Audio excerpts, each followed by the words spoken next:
Shakagazo emugaza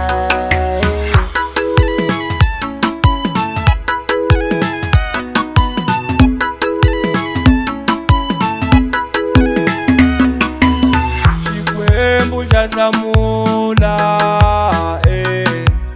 ungachavi mwana mama zemba chikwembu cha weno. Chikwembu chazamula ungachavi mwana mama zemba chikwembu cha weno. Shinifulele valala shininyika zwamina shinifulela na mitiru utanki wetatana avana ningatwela ninyikiwe xikwembu mamani xikwembu xati amuti ninga aga ninyikiwe xikwembu mamani xikwembu xati avana ningatwela ninyikiwe xikwembu mamani xikwembu xati amuti ninga aga ninyikiwe xikwembu mamani xikwembu xati ngakala ninga kesi hayini mitirho ya xikwembu ya kala ningokolo ningokesi hayini mitirho ya xikwembu ya kala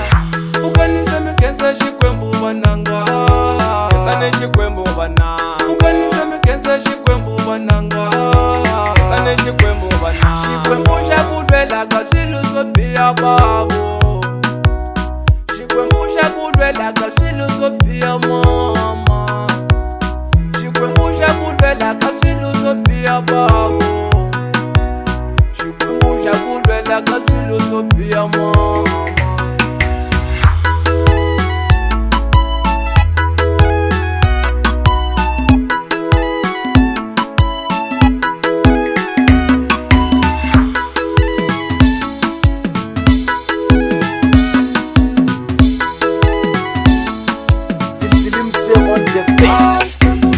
Nikakala ningakesi hayini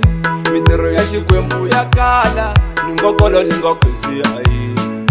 mitirho ya xikwembu ya kala avana ningatwela ninyikiwe xikwembu mamani xikwembu xati amuti ninga aga ninyikiwe xikwembu mamani xikwembu xati avana ningatwela ninyikiwe xikwembu mamani xikwembu xati amuti ninga aga ninyikiwe xikwembu mamani xikwembu xati ukanise mikesa xikwembu vananga kesane xikwembu vana ukanise mikesa xikwembu vananga kesane xikwembu vana xikwembu xa ku lwela ka swilo swo biha bavo